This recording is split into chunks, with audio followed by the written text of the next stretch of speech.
मैं आचार्य हंसराज प्रजापति उच्च माध्यमिक आदर्श विद्या मंदिर विवेकानंदपुरम सवाई माधोपुर में कक्षा 6 विज्ञान विषय का अध्ययन कराने जा रहा हूँ। पाठ 9 सजीव विशेषता एवं आवास। अब इसमें प्रकरण है आपका आज का, देखो क्या है, आवास एवं अनुकूलन।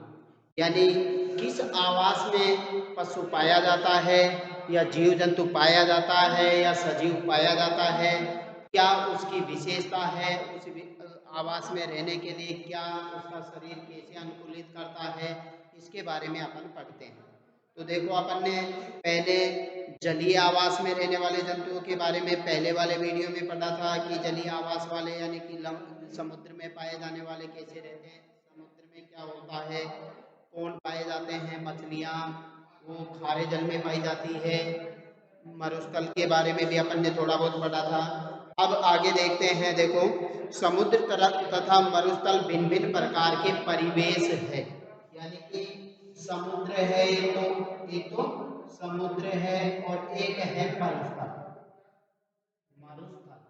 यानी कि ये दोनों क्या है, अलग अलग परिवेश है। क्या है, अलग अलग परिवेश है, अलग अलग परिवेश है, यानी कि रहने के स्थान है। मरुस्थल और समुद्र दोनों क्या है, अलग अलग परिवेश है रहने के। तो क्या कह रहा है, देखो, और हम इन दोनों क्षेत्रों में बिल्कुल भिन्न प्रकार के पौधे और जंतु देखते हैं। यानी कि इसमें पाए जाने वाले जंतु और पौधे अलग होते हैं, इसमें पाए जाने वाले जंतु और पौधे इनसे अलग होते हैं, यानी कि आपस में भिन्न भिन्न पाए जाते हैं।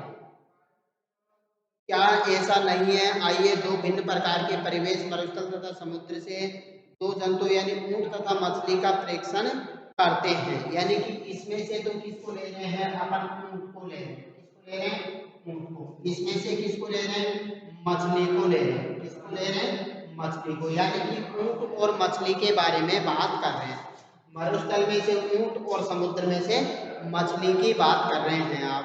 तो क्या है, देखो, ऊंट तथा मछली का प्रेक्षण करते हैं। ऊंट की शारीरिक संरचना उसे मरुस्थलीय परिस्थितियों में रहने योग्य बनाती है। यानी कि ऊंट की जो शारीरिक संरचना होती है वह उसे मरुस्थल में रहने के लायक बनाती है।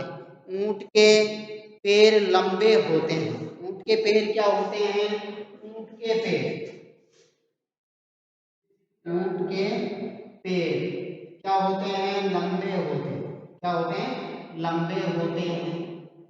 कैसे होते हैं? लंबे होते हैं पैर। किसके? ऊंट के पैर लंबे होते हैं। अगला क्या है, देखो, जिससे उसका शरीर रेत की गर्मी से दूर रहता है। यानी कि पैर लंबे होने के कारण उसका शरीर क्या होता है, किसका? ऊंट का शरीर यानी कि जमीन से क्या है, ऊंचाई पर रहेगा। यानी कि पैर लंबे रहेंगे तो शरीर जमीन से क्या रहेगा? दूर रहेगा, तो गर्मी से दूर रहता है। उनमें मूत्रोत्सर्जन की मात्रा बहुत कम पाई जाती है। यानी कि ऊंट पेशाब भी बहुत कम करता है, यानी कि प्रवृत्ति कम पाई जाती है।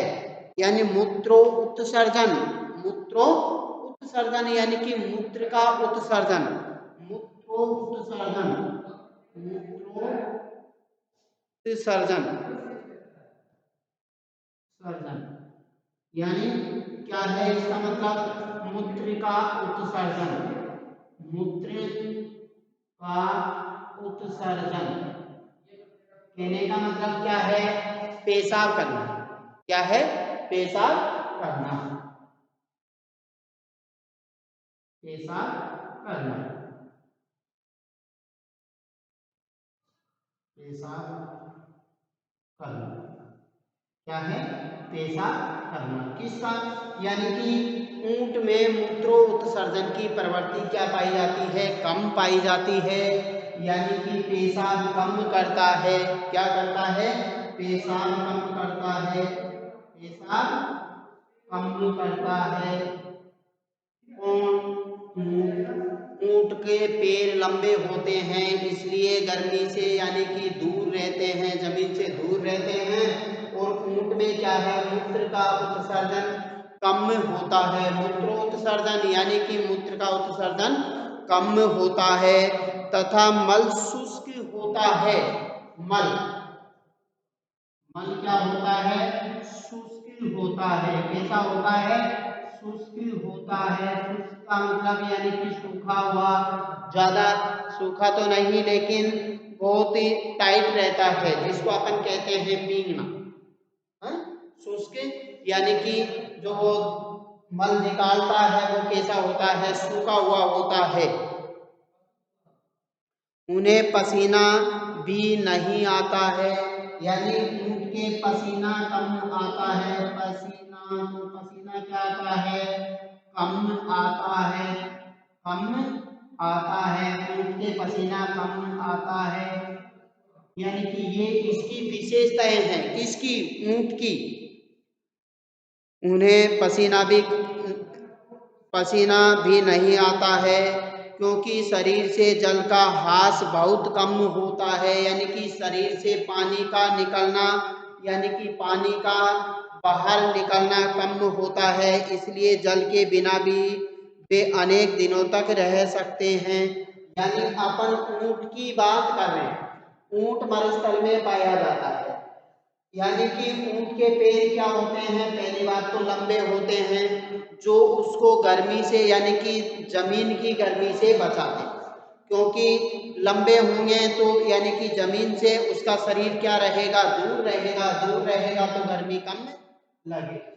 फिर मूत्रोत्सर्जन यानी कि मूत्र का उत्सर्जन करने की प्रवृत्ति भी कम पाई जाती है, यानी कि पेशाब करने की प्रवृत्ति कम पाई जाती है। मल शुष्क होता है, मल भी क्या होता है, शुष्क होता है। और पसीना भी नहीं आता, कम आता है, कहने का मतलब नहीं के बराबर आता है, नहीं आता है।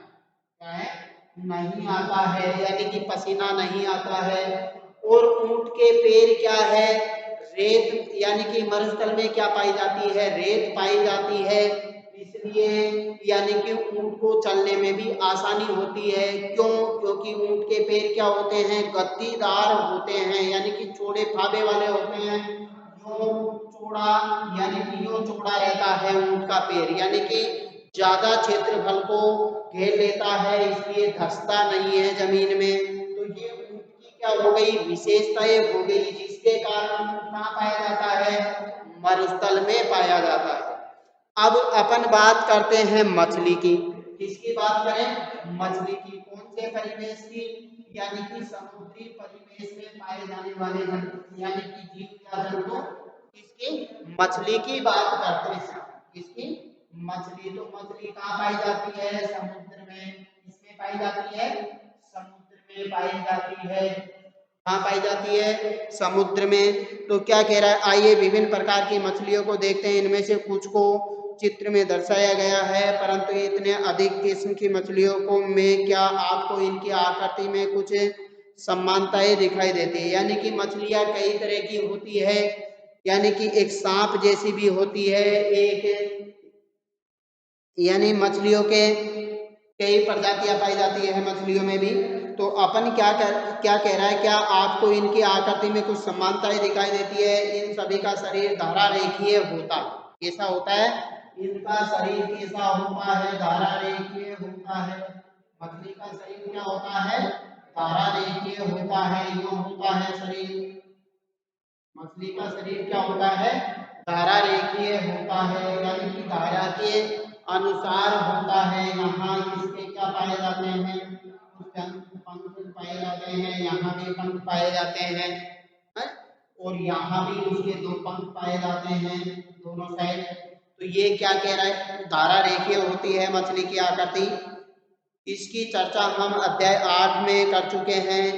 इनकी यह आकृति उन्हें जल के अंदर विचरण करने में सहायता करती है, यानी कि ये धारा रेखीय होने के कारण उनकी आकृति क्या करती है, उनको जल में विचरण करने के लिए क्या होती है, अनुकूलित होती है,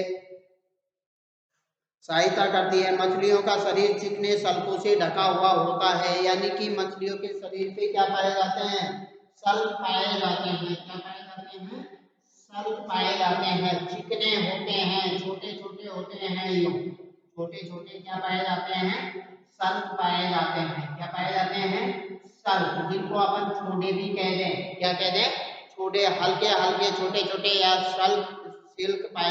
सल्क पाए जाते हैं।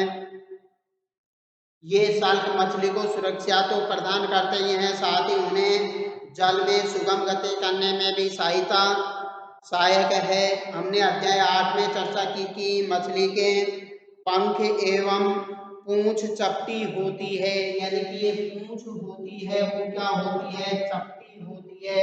पंख भी क्या होते हैं, चपटे होते हैं।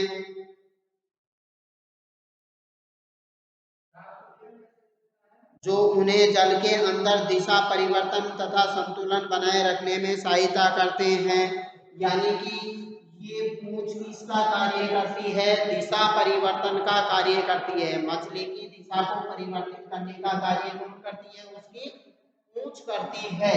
ये सल्क क्या करते हैं, उसको तैरने में सहायता करते हैं, लेकिन पूंछ क्या करती है, दिशा परिवर्तन का कार्य, दिशा परिवर्तन का कार्य करती है। कौन, परिवर्तन का कार्य कौन करती है, पूंछ करती है। कौन करती है, पूंछ। किसका कार्य करती है, दिशा परिवर्तन का कार्य करती है। कौन, मछली की पूंछ। मछली में गिल या क्लोम होते हैं जो उसे जल में श्वास लेने में सहायता करते हैं। यानी मछली श्वास किसके द्वारा लेती है, तो किसके द्वारा लेती है, गिल या क्लोम। गिल, जिनको गलफड़े भी कहते हैं, गिल या क्लोम क्या होते हैं, क्लोम। ये क्या करते हैं, इनकी सहायता से मछलियां क्या लेती है, श्वास लेती है, श्वसन क्रिया करती है। जल में घुलित अल्प मात्रा में घुलित ऑक्सीजन का उपयोग करती है। इसके द्वारा गिल या क्लोम के द्वारा मछलियां क्या करती है, श्वसन क्रिया करती है। हम देखते हैं कि मछली की संरचना उसे जल में रहने में सहायक होती है तथा ऊंट की संरचना उसे मरुस्थल में सहायक रहने में सहायता करती है। अब बाकी और आगे के वीडियो में देखेंगे अपन। हमने पृथ्वी पर पाए जाने वाले असंख्य प्रकार के जंतुओं में से केवल 2 उदाहरण दीजिए। हम देखते हैं कि सजीवों की इन सभी किस्मों में ऐसी कुछ विशिष्ट संरचनाएं होती है जो उन्हें परिवेश में रहने योग्य बनाती है, जिसमें वे प्राय पाए जाते हैं। जिन विशिष्ट संरचना अथवा स्वभाव की उपस्थिति किसी पौधे तथा जंतुओं को उसके परिवेश में रहने योग्य बनाती है, क्या कहलाता है, अनुकूलन कहलाता है। वह स्थिति या विशेषता जो उसे उस वातावरण में रहने के योग्य बनाता है या उस परिवेश में रहने के योग्य बनाता है, उसको क्या कहते हैं, अनुकूलन कहते हैं। क्या कहते हैं, अनुकूलन कहते हैं। विभिन्न जंतु विभिन्न परिवेश के प्रति अलग अलग रूप से अनुकूलित हो सकते हैं। बाकी आगे का अगले वीडियो में देखेंगे। ठीक, आज इतना ही काफी है।